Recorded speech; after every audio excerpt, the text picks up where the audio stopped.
Hey all, welcome back to my channel. If you haven't been here before, my name is Julie, and I'm an autistic and non-binary therapist who uses they, them pronouns and mostly makes content about mental health, makeup, and music.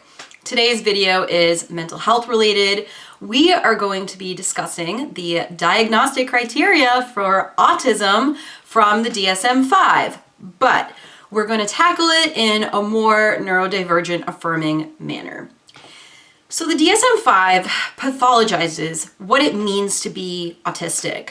Understanding you're autistic can impact your life in so many ways. First and foremost, autism is a crucial aspect of identity that must be affirmed for those of us who are autistic.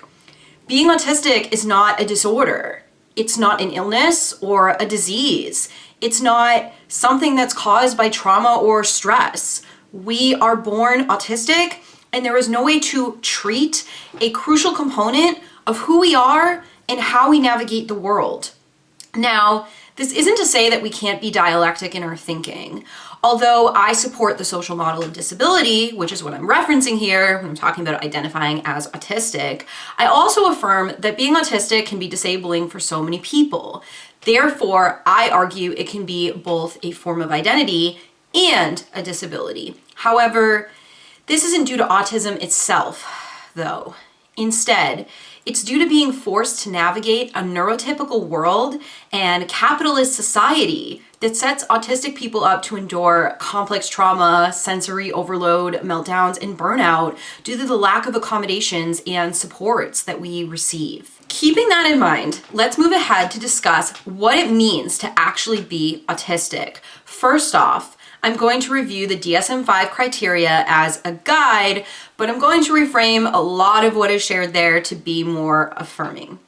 So my friend Matt Lowry is an autistic psychologist and therapist, and he has given me permission to use his infographics that detail a strengths-based definition of autism.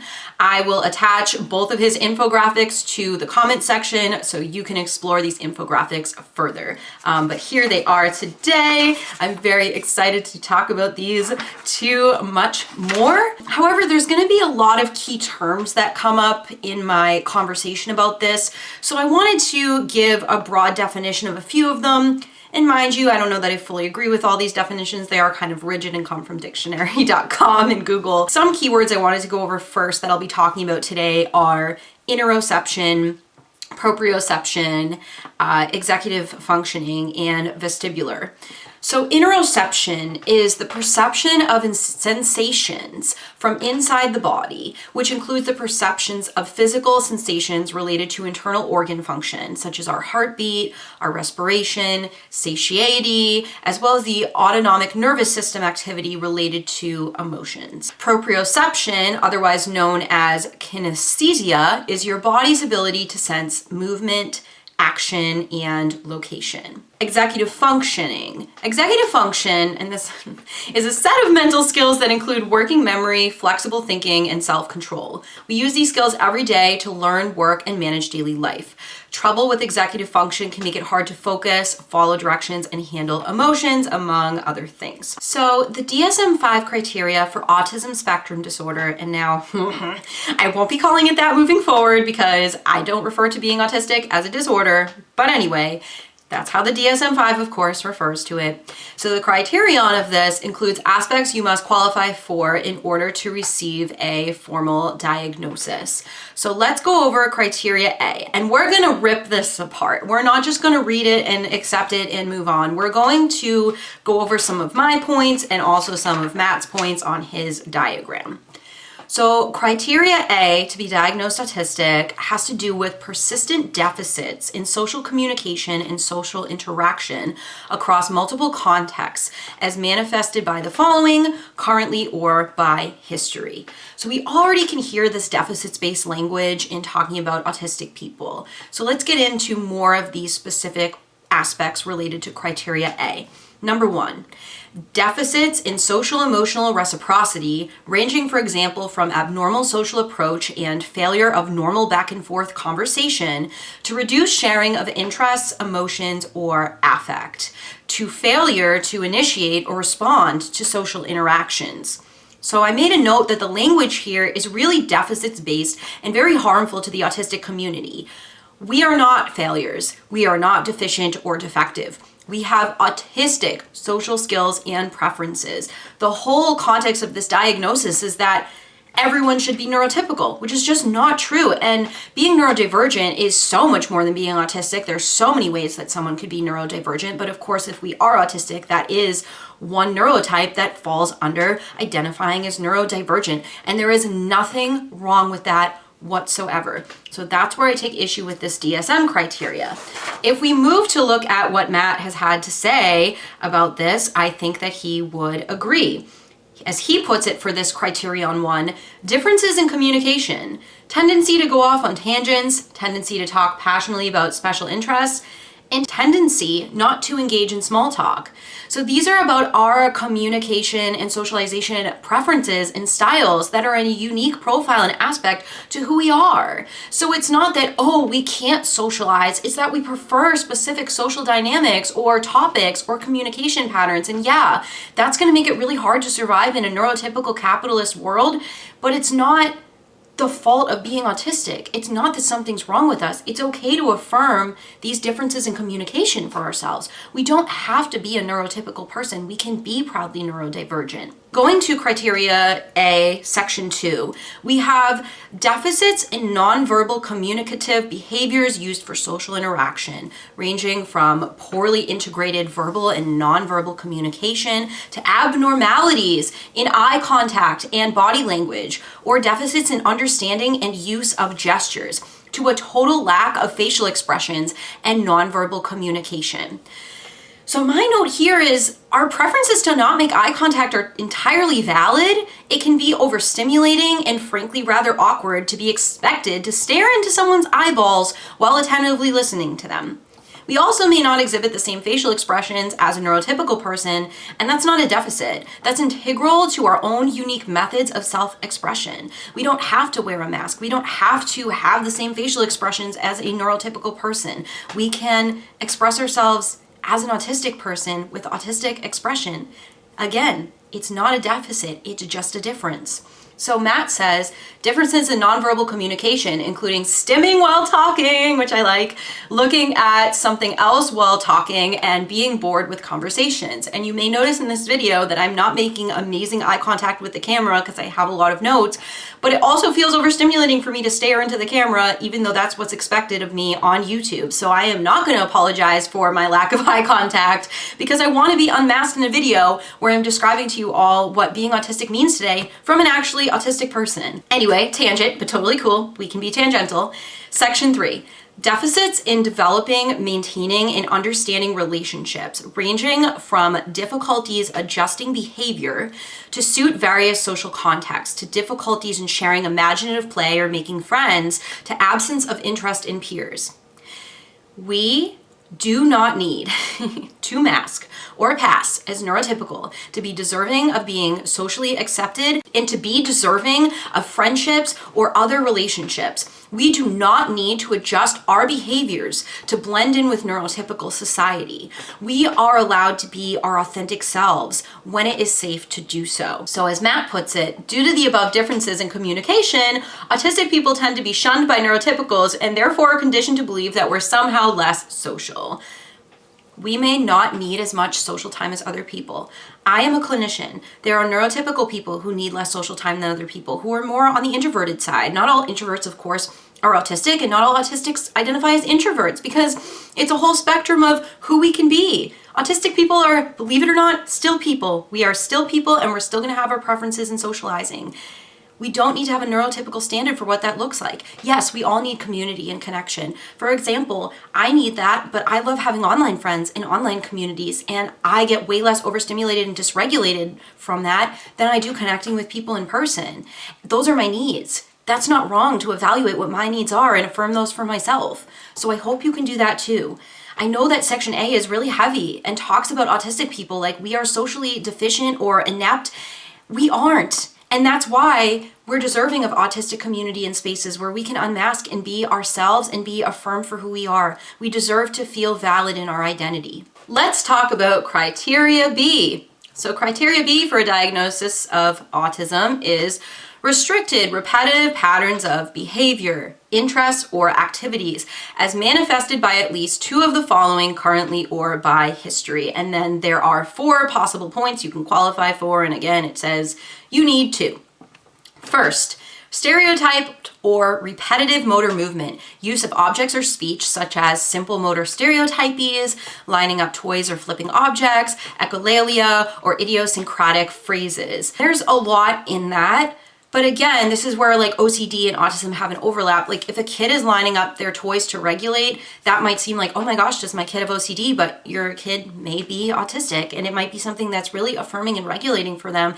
And it doesn't have to be a deficit. It can be honored as a coping skill for your child or your adult, because we are still autistic and might want to line up our toys as adults too. Also, I didn't go over the term echolalia, but echolalia is really repeating certain words, phrases, sounds, whatever. And autistics do this as a form of self-regulation. I used to think I don't do this. I do this so much. I was sitting at lunch today and was just going, food, glorious food, for no reason, but because it felt really good to just like enunciate everything and say it.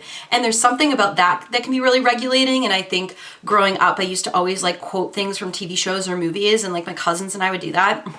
So funny that my cousins all turned out to be autistic and we did not know back then. But I definitely love echolalia as a coping skill, and it's not something we should stop to make neurotypical people comfortable, because we're doing it to regulate ourselves and make ourselves comfortable, and we deserve comfort too. Okay. So that's part 1. And all of this criteria in part 1 is all ways that autistics stim. It's how we self-regulate and meet our needs, as I said. As Matt puts it, stimming or engaging in echolalia. Oh my goodness, people who are autistic are meeting their sensory needs and social needs and communicative needs and intrapersonal needs. Oh no! Okay, let's move on to part 2. Insistence on sameness, inflexible adherence to routines, or ritualized patterns of verbal or nonverbal behavior, such as extreme distress at small changes, difficulties with transitions, rigid thinking patterns, greeting rituals, the need to take the same route or eat some food every day.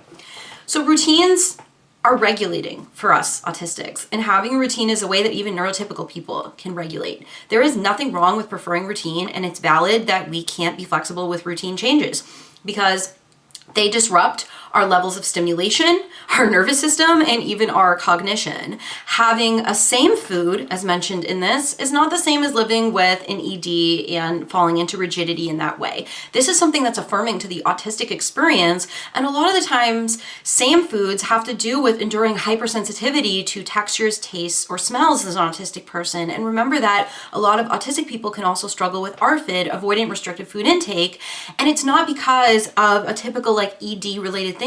It is because they are autistic, but they can meet their nutritional needs in other ways. We don't have to care about diet culture here. We can honor our autistic needs and affirm and enjoy our safe foods. We're so deserving of that. As Matt says for number 2, security in routines. Autistic people do not have a sensory filter, so the world is perceived as a constant state of chaos. Routines and expectations give comfort to overwhelmed autistic people. I could not friggin' agree more.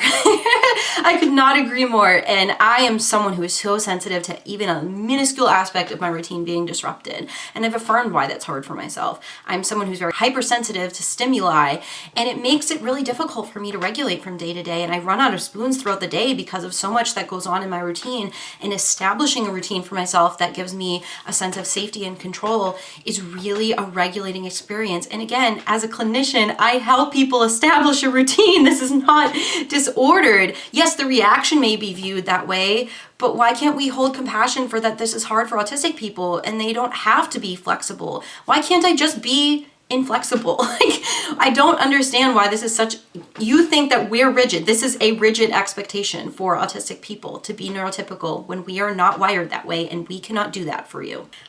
Number 3. Highly restricted, fixated interests that are abnormal in intensity or focus, such as strong attachment to or preoccupation with unusual objectives, excessively circumscribed or perseverative interests.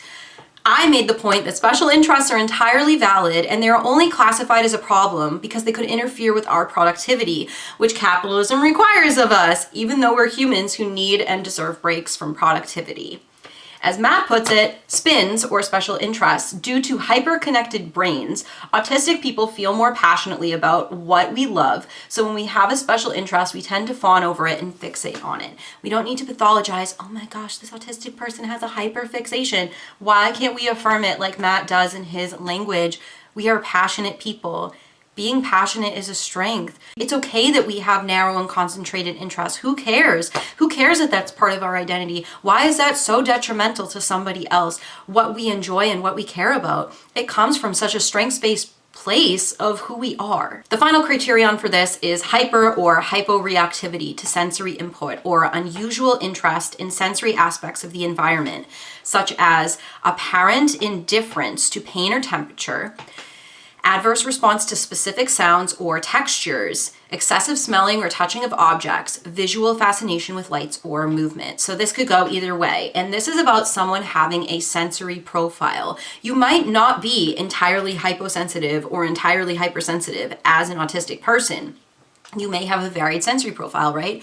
You might be someone who's hyposensitive to touch, but hypersensitive to taste or smell or proprioceptive input or vestibular input, right? Like everyone's sensory profile is going to be different, just like our executive function needs and difficulties are going to look different, whether we're autistic, ADHD, whatever, but that's a conversation for another day. So this criterion specifically regards our sensory profiles and needs.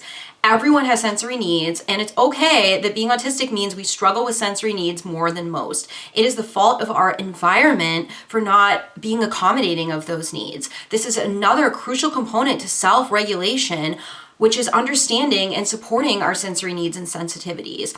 It's not about always regulating the person. Sometimes it's also about regulating the environment. Yes, self-regulation is important, and part of that comes from adjusting our environment. And that's been a big conversation that I've had with clients in therapy. And even neurotypical people can benefit from a calming and less or more stimulating environment, because neurotypical people have a sensory profile too. We all have sensory needs, but if we are autistic, this is going to be a major area of difficulty for us. However, in autistic spaces, there's also a lot of talk of the strengths of being someone who's hypo or hypersensitive. A lot of autistic people talk about having sensory euphoria, like really like experiencing autistic joy, like experiencing emotions more intensely. Of course, experiencing anxiety more intensely is hard, but experiencing joy more intensely, what a spiritual and magical experience for someone. And so I think it's really important to look at a strengths-based perspective of these things. So Matt says, again, due to hyperconnections, we feel things more intensely. Sometimes we feel things less intensely because we tune them out in favor of other stimuli.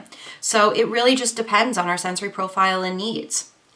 So those are the major components of the official autism blah whatever diagnosis.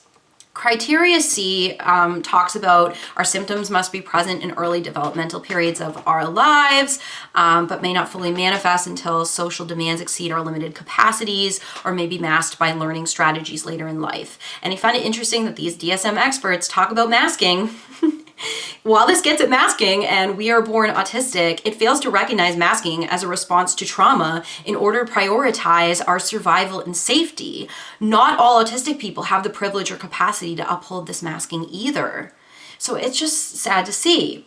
So as Matt says, we're born with these traits but learn how to mask them. Sometimes they only show up when we're stressed and let our guards down. Right. So when we're in burnout or we're having a meltdown, that's when someone goes, oh, this person's really autistic, but not when we're masking. The thing is, we're always autistic, no matter what, and we shouldn't even have to mask in the first place. And if we didn't, that would help us avoid a lot of our meltdowns and burnout in the first place. Criteria D is symptoms cause clinically significant distress impairment in school, occupational, or other important areas of current functioning. We know this. We've seen this in my Let's Get Clinical series. This is always a criteria for mental health conditions. But I have to ask, why are these areas important? This is yet another societally based issue where we're expected to perform to exhaustive societal demands instead of meeting our sensory, social, and intrapersonal needs. We have more needs than performing labor for capitalism and being constantly productive. We need to have time for self-care and self-regulation and co-regulation too. As Matt puts it, These traits cause other people distress. The DSM only indicates impairment when it affects other people or jobs, but not when it's a daily issue that we learn to live with. So true. So true. Hard to agree as an affirming and strengths-based clinician. Yes. The final criteria has to do with these disturbances are not better explained by intellectual disability or global developmental delay, although these things can often co-occur, and they talk about how to evaluate it. And Matt just simply writes, yeah, we get it. It's not due to intellectual disability. Wow, you accuse autistic people of being tangential and it's so wrong, but these criteria are so wordy, and yet Matt got right to the point. Well, it's interesting. The DSM gender-wise also cites that autism is 4 times more present in males and females, which excludes trans and non-binary people from the conversation, who are actually more likely to be autistic than cis people, and it also negates that women often go undiagnosed due to the stigmatizing criteria of autism, as well as because they are sometimes able to uphold their masking behaviors too. So this is a major issue that a lot of people are going undiagnosed, and this isn't just about an illness, because it's not an illness. It's a huge integral piece of who someone is. Imagine someone going about their life who doesn't have a sense of self, who's been misdiagnosed with BPD, and they're autistic. And the lack of sense of self is they didn't know that they have an autistic identity that they can affirm and explore and identify what their needs have been this whole time. I mean, that's hard. Being an adult and getting a late diagnosis of autism or discovering that for yourself through self-diagnosis is so valid, but it's also so hard and can be a grieving process too. It's very dialectic of the experience of affirming it and grieving it when you are just gaining a true understanding of yourself in your 20s, 30s, 40s, whatever. Like, that's really hard to do. I promise, we're toward the end. I know I've been tangential in talking, but no apologies here. I'm having a good time. So the final diagram we're going to go over is this. Matt has recently tailored this and updated this in the autistic space that I'm in online, and I really like it. So this is why I went over those specific key terms earlier, because they come up on the sheet. So this is the autism spectrum. See that it's not about functioning labels, because those are stigmatizing, and who cares about functioning in this capitalist society anyways. This is about our unique experiences as autistic people, that some people are going to relate to certain aspects more than others, and we're all still autistic. No one's more or less autistic than someone else. We're just all autistic. Let's start with interoception, which we remember from before. Internal sense, hunger, thirst, feeling full, going to the bathroom, awareness of emotions, alexithymia, or hyper or hyposensitivity to pain. So alexithymia is where people really struggle to identify their emotions. It can be really hard to put their emotional experiences into words, or they can't even really recognize that they're experiencing a specific emotion. And that can be a really hard thing to deal with, that some autistic people deal with and some don't. And also people can be on the hyposensitive side with interoception in their sensory difficulties, and that can be really hard to take care of their nutrition and other needs, like going to the bathroom and getting enough hydration and stuff like that. I am the hypersensitive one, and I'm overly aware of when I am hungry, thirsty, need to go to the bathroom, and feel like I am going to explode. So it can go either way. Emotional intensity. Meltdowns, shutdowns, overload, situational mutism, hyporeactivity, or justice sensitivity. Justice sensitivity was recently added. I will link an article below that Matt has referenced recently about how autistics can endure justice sensitivity, but it's exactly what it sounds like, that social justice related issues can like really, really negatively impact us, and we can have a big reaction to them that someone might think is irrational, but I think being upset about social justice related issues is pretty rational, valid, and fair. So anyways, meltdowns are a really challenging thing that many autistic people deal with. Some autistic people don't, but some do. I deal with meltdowns, I deal with shutdowns, I deal with sensory overload, wicked bad. I'm probably gonna have it today after filming this video because I'm all up and I'm gonna go down, and yep. I definitely deal with a lot of reactivity myself. I experience all my emotions and sensations very intensely as a hypersensitive person in general. Communication differences is next. So we can have echolalia, pilalia, echopraxia, scripting, eye contact, info dumps, body language, or tangential conversation. So info dumping, I know it sounds like a stigmatizing term, but it's utilized often in the autistic community about when we're like talking about our special interests and we know a lot about them and we just like want to go on and let it out. Just let people do that. And if you're the person who doesn't want to listen to that, you don't have to be friends with that person. You don't have to take that on. I don't know, maybe this video is kind of an info dump, but I'm definitely someone who engages in tangential conversation, and I did do scripting with this video besides now because I wanted it to be really well done. Relationship differences, and this is important too. We endure rejection sensitivity, masking, or bonding through special interests. Like our relational dynamics as autistic people might look different. I have a video on rejection sensitive dysphoria if you're interested. People think it's only associated with ADHD, but it's not. It can be associated with being autistic, having BPD, PTSD, social anxiety, and more, like so much more. It is a neurological difference. It shows like how that impacts us, and it's not just in this like cognitive way. It does something to our brains, and again, you can check out my video for that. So executive functioning, we can endure hyperfocus, demand avoidance, hygiene, process complexity, autistic inertia, difficulty changing tasks, or expectation sensitivity.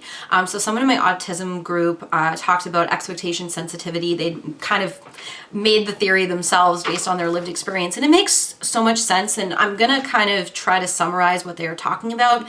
But expectation sensitivity is like when you were a kid and your caregiver was like, oh, we're gonna go to the park today and have so much fun. So you're autistic, you take that literally like, yeah, I'm gonna go to the park and I'm gonna have so much fun. But then you go to the park and you get sensory overload, or a kid's mean to you, and you just weren't prepared for that, and it hurts. And so there can be a traumatic experience in being sensitive to expectations, because throughout your life you were told, oh, this is going to be great, this is going to go well, and you had a expectation for how it's going to go versus how it actually did. And that can really affect someone's executive functioning, and especially their like ability to be vulnerable and open in relationships if they've been really hurt in social situations, or they've been really hurt with their sensory stuff and that's been invalidated for them too. So I definitely have this. I'm someone who definitely takes things literally. If you make me a promise and you break it, I like can't be your friend. I don't mean it in a mean way. I mean cognitively, like I can't do it. If you use language with me that's like, maybe we'll hang out, my brain knows like, okay, maybe we'll hang out, but we might not. And then I'm like prepared for that. And I'm very sensitive to language, and language is really important to me in communication, that it needs to be specific or I will not understand. I'm not someone who reads between the lines. You need to directly tell me, I promise I will hang out with you, or if you do not mean that, I will try to hang out with you. I'll try my best. I can't promise I will. Maybe we'll hang out. That's different. Then I can mentally prepare and understand that. So that's my experience. I haven't yet evaluated if I specifically deal with demand avoidance, but there is a profile of autistic people called PDA, which is referred to as pathological demand avoidance. And in autistic affirming spaces, we talk about it as a pervasive drive for autonomy. So we changed the acronym, but it's really hard to just keep up with demands, and there is a sort of shutdown to that. And this isn't just demands from other people. It can be autistic people being like, oh, I have to brush my teeth, and then just getting stuck and they can't. And it's different than depression. And I don't experience this myself, so I don't want to exactly speak on it, but I just wanted to elaborate on what's here. So we get a few more and then I'll wrap up. We have SPINs, special interests, intense research, information hunger, collections, love of libraries, museums, zoos, and gardens. And again, this is just a view of some people's autistic experience. Your special interests can be anything. You know mine are mental health, makeup, and music, because I'm here. Obviously, autism is now one too, and neurodivergent everything. Special interests can be literally anything, and you don't have to know every single fact about something for it to be your special interest. You don't have to be a compulsive researcher for something to be your special interest. I don't know everything about mental health, makeup, and music, and that's okay. I would be way too cognitively overwhelmed if I did. So that is a profile of some autistic people, but not all autistic people, and we're still all autistic no matter what. STIMs. Energy regulation, repetitive movement, sensory seeking, fidgeting with hands, making sounds, singing. So I'm kind of stimming. I'm like squeezing my butt cheeks right now. But neurotypical people stim too. And anybody can stim that wants to. Doing this feels really good. I was doing that in my last YouTube video. And I still realize that I suppress my stims somewhat, and other times I don't need them as much, and I'm still figuring that out for myself. But there is nothing deficient about stimming. Stimming can be really regulating, and I even recommend it to my neurotypical clients, and we talk about how they can do that to regulate more. So, all right. Exteroception. I didn't define this term, but it's defined as sensing the outside world, hypersensitive, hyposensitive, lights are too bright, noises are too loud, and clothes are itchy. With that in mind, I am hypersensitive, and I've been taking my hoodie off and putting it back on, and I keep thinking it's from anxiety, but it's sensory. Like, I'm getting so overstimulated from the lights and talking. And yes, I know I talk fast. I'm not apologizing. I'm not going to apologize for it. this is how I talk when I'm excited and happy, and yay, autistic joy, woo. I deal with the exteroception. This resonates with me with agoraphobia and social anxiety. Like, it's just so much to take in, going out, leaving my house, going for a walk, going to a store, being around people, trying to process their body language, facial cues, and the environment. And when I do that and I try to be mindful and do mindfulness, I get sensory overload. So a lot of my dissociation has come from the traumatic experience of taking in all that sensory input, as opposed to just solely like anxiety-based stuff, which I do obviously have, but there is a sensory component for me. Lastly, we have proprioception. So sensing our body position, dancing, walking on tiptoes or sides of feet, rocking, swaying, spinning, movement, sitting in chairs or odd positions. This one, as a kid, I always chronically walked on my toes, and I still like to do that now, and I find it to be really regulating. But autistic people are gonna have certain proprioceptive needs, and so it can be helpful to have proprioceptive input, like a weighted blanket if we need that to regulate, or another person. I sometimes ask my partner to lie on top of me, which is like a similar effect of a weighted blanket. And when I am stressed, there's something about it that just feels really regulating to my body. You don't have to be autistic to benefit from proprioceptive input or strategies. So I highly recommend that you establish what your sensory profile and needs are, whether you're watching this as a neurotypical person, an holistic person, or an autistic person. Okay, I have talked way too much. There's gonna be so much to edit, and I'm so excited. I got it out there. Please feel free to leave a comment if you are actually autistic and you would like to share more of your valid and valuable lived experience about what it is like for you to be autistic, because the autistic experience needs to be encapsulated by the community, not by some professional that studied about us and wrote a book. And I'm a professional, but I think I've learned the most, not from being a professional, but from my own lived experience. And I do learn a lot from my clients, but I don't learn as much from the clinical practice as I just learn from like talking to people, like talking to my clients, talking to people in online communities and spaces. That's all I have for you today. Thank you so much for watching. Please give this video a like if you enjoyed it. I'd love for you to subscribe to my channel as well. Take care, and I'll catch you on the flip side. All right, bye all.